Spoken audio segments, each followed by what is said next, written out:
पेण खोपोली मार्गावर अपघाताची मालिका सुरूच आहे. दिनांक 2 डिसेंबर रोजी रात्री 11 वाजण्याच्या सुमारास आंबेघर पेट्रोल पंपाजवळ हॉटेल टिक्का समोर आंबेघर बाजूकडून पेणकडे जाणाऱ्या ज्युपिटर दुचाकी क्रमांक MH06BY 5723 ला पेण शहराच्या दिशेने येणाऱ्या अज्ञात वाहनानं जोरदार धडक दिली.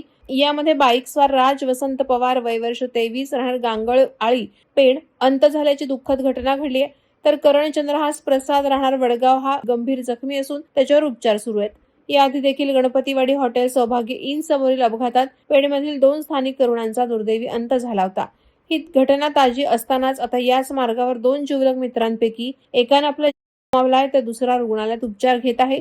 या अपघातात राजच्या डोक्याला गंभीर दुखापत झाल्याने तो जागेवरच दगावला तर करणच्या उजव्या पायाला दुखापत झाल्याने त्याला पुढील उपचाराकरता MGM रुग्णालयात हलवण्यात आलंय. या दुर्दैवी घटनेची नोंद पेण पोलीस ठाण्यात करण्यात आली असून पेण पोलीस निरीक्षक संदीप बागुल यांच्या मार्गदर्शनाखाली पोलीस चव्हाण अधिक तपास करत आहेत.